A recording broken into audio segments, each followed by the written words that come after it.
Thank you for tuning into the Acupressure Podcast. My name is Russ Johnson. I am a licensed massage therapist practicing in Pittsburgh, Pennsylvania. As always, my podcast partner is Steve Summers. Steve is a licensed massage therapist, a licensed marriage and family therapist, and a senior Jin Shindo instructor practicing in Brentwood, Tennessee. If you have any questions or comments, feel free to email us at acupressurepodcast@gmail.com or visit our Facebook page, facebook.com/acupod, ACUPOD. In this episode, Steve and I will be talking about the Great Regulator Vessel. Enjoy. Good morning, Steve. One of the things I noticed, the difference between regular acupressure and acupuncture and Jin Shindo is our use of strange flows. Yes, actually, that's a wonderful thought, Russ. What makes Jin Shindo different than most other acupressure modalities is that we always have as a foundation and a focus on what are known as the extraordinary vessel. And most other acupressure and acupuncture modalities focus on the organ meridians that we have talked about some in some of the other podcasts. So it is really fun. Usually in basic, I do share with people that after even just 2 days of sitting in Jin Shindo classes, I knew I had been waiting my whole life to hear this information. And as I sat through basic and intermediate and learned the foundational theories, I realized that it explained so much of life that just made sense to me. That I wished I would have learned about a long time ago. It connected things that I wondered about. It was just an overall philosophy and understanding of life that made so much sense. And so I began to go gather materials like that. I think it's familiar to almost everybody who has a hobby. If there's a deep passion or a deep excitement or it really connects with one part, that there's just this outpouring of energy, and you end up buying a whole bunch of manuals, going to a bunch of classes, and trying to get everything. And then so I love used bookstores, and for a long time I was also broke, and so I'd go to used bookstores and I would just look at all the shelves on Eastern philosophy and acupressure and acupuncture theory, and just take them off the shelf and bring them home. And I found what you were sharing about, which is that almost all the other books on acupressure and acupuncture focused on the 12 organ meridians. And yet in the first class of Jin Shindo, we start with the extraordinary vessels that we refer to as strange flows. And one of those strange flows is called the Regulator. I was just wondering if you could talk a little bit about that. I know that is a really important strange flow and seems to be the foundation for a lot of our release work. So maybe you could talk a little bit about the Regulator. I would be happy to. No. The Regulator, what we call the Regulator, that's what Iona named it, because in many ways it regulates the balance between inside and outside. It regulates the balance in all of the flows of energy. It helps to balance all of those in crisis situations. And it helps to regulate the balance between when we're focused on outside and activity and defending, and when we're focused on inside, on nourishment, and looking into our own hearts and reflecting. And so it regulates, and that's what Iona calls the Regulator. In the original textbooks, it's called the Wei Mei or the Wei Mo, and the literal translation for Regulator is linking, the linking vessel. And that refers to how it links up all of the organ meridians. And so one of the reasons why we use it so often is that the regulation function is an important part of our response to stress. And the extraordinary vessels, part of their function is to come online when there is enough stress so that we go into crisis mode. And everybody has daily stressors, internal and external stressors. We get hungry, we get tired, it's too hot, it's too cold. We have unexpected bills. Everybody has daily stressors. And the hope is that our natural, normal meridian system takes care of responding to those stressors. Unfortunately, for most people, there are stressors at different times that are more than our regular system can handle.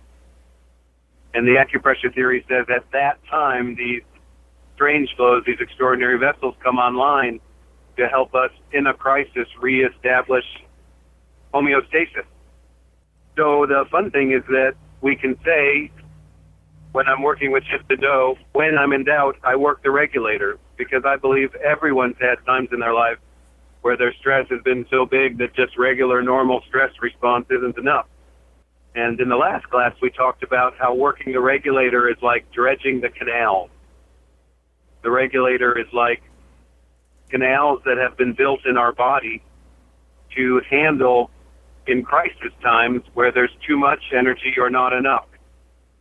So if these canals get working overtime, when we work the regulator, it's like dredging the canals and helping the body not only return to homeostasis, but also it's like clearing out the plumbing so that everything flows more easily, and that in response to stress, we can more easily utilize the system that's built into our body to come to balance and peace.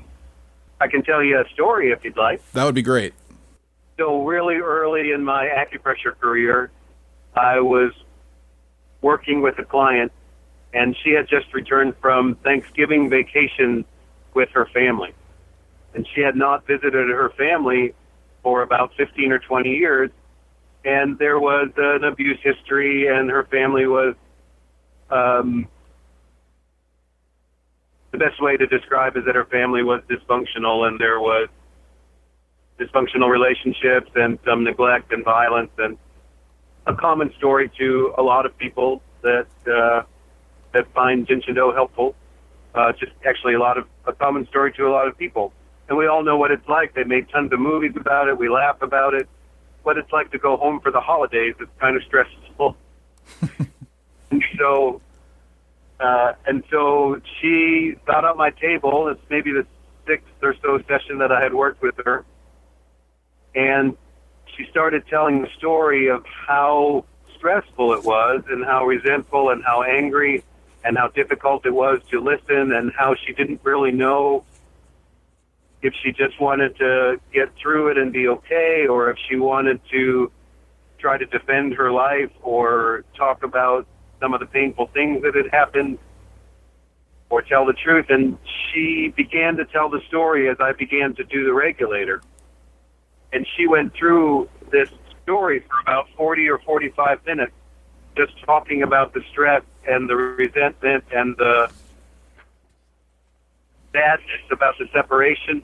And the regulator also has to do with issues of the heart, heartbreak, heartache, or relationship issues, or when emotions feel overwhelming and too much. And so everything that she talked about had to do with the regulator. And about 40 minutes into it, she got quiet. And then after about 5 minutes of quiet, she smiled. And I noticed that. And I said, "There's a smile on your face." And she said, "Oh my gosh, I just realized I can't wait for lunch. I'm so hungry.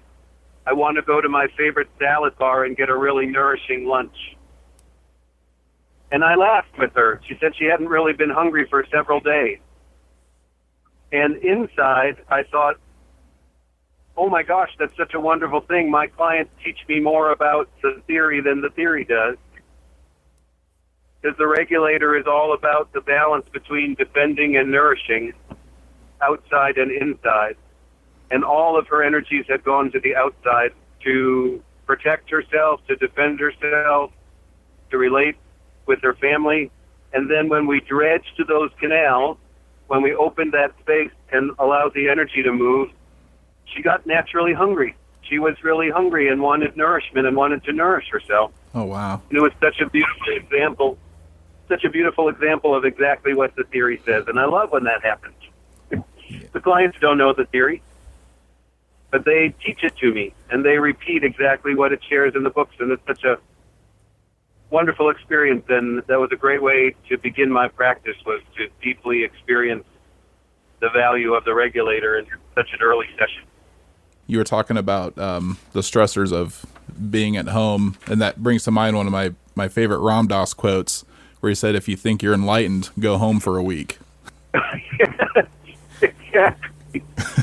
Yeah, it It's that's fantastic.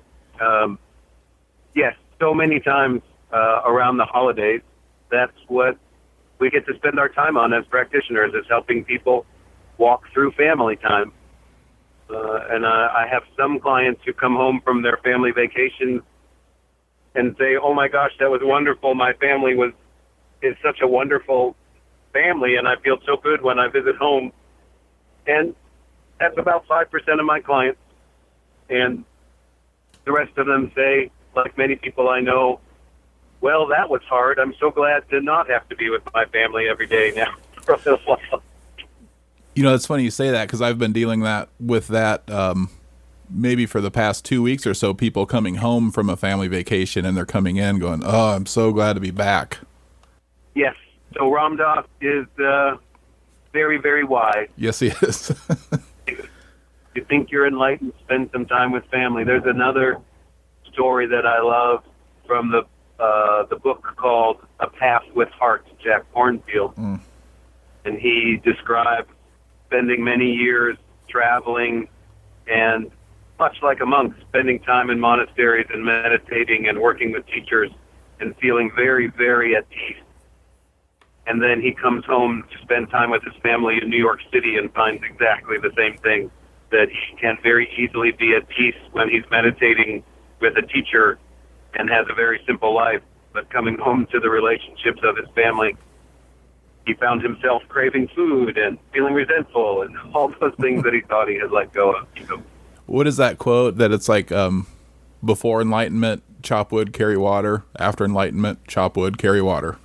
Yes, wonderful Zen quote. So before enlightenment, hang out with your family. After enlightenment, hang out with your family. That's perfect. Yeah. That's our family.